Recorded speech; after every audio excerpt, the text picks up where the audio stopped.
না বাবা, কালকেই প্রথম। আচ্ছা শোন, সংসার করতে গেলে একটু ঝগড়াঝাটি ঝামেলা হয়ে থাকে, তাই বলে তুই সবকিছু নিয়ে এভাবে বাপের বাড়ি চলে আসবি? এটা কি ঠিক? মা, আমি জানি আমি কালো, তাই বলে কি সবসময় কালো বলে অপমান করবে? এটা কি ঠিক? দেখ মা, তুই যে একটু কালো এটা তো ঠিক, হয়তো মেজাজ খারাপ বলে দুই একবার বলে, এতে মন খারাপ করার কি আছে? না না বাবা, মন খারাপ করিনি। কাল আমার বিসিএস ভাইবা এক্সাম, সেজন্যই আমি আসতে চেয়েছিলাম। উনি আমাকে পরীক্ষা দিতে দিবে না বলেছে। তুই হয়তো ওকে ঠিকভাবে বুঝাতে পারিস না। জামাই তো খুব ভালো ছিল, বুদ্ধিমান ছিল। আর কিভাবে বুঝিয়ে বলবো বাবা? আর কিভাবে একটা মানুষকে বুঝিয়ে বলা যাবে? আমি হাতে পায়ে ধরবো, ভিক্ষা চাইবো ওনার কাছে? তোর বাবার সাথে তো আমি সংসার করছি, তোর বাবার সাথে কি আমার ঝগড়াঝাটি ঝামেলা হয় না?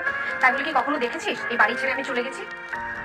এখন লোকজন বলবে ওকে আমরা ঠিকভাবে শিক্ষা দিতে পারি।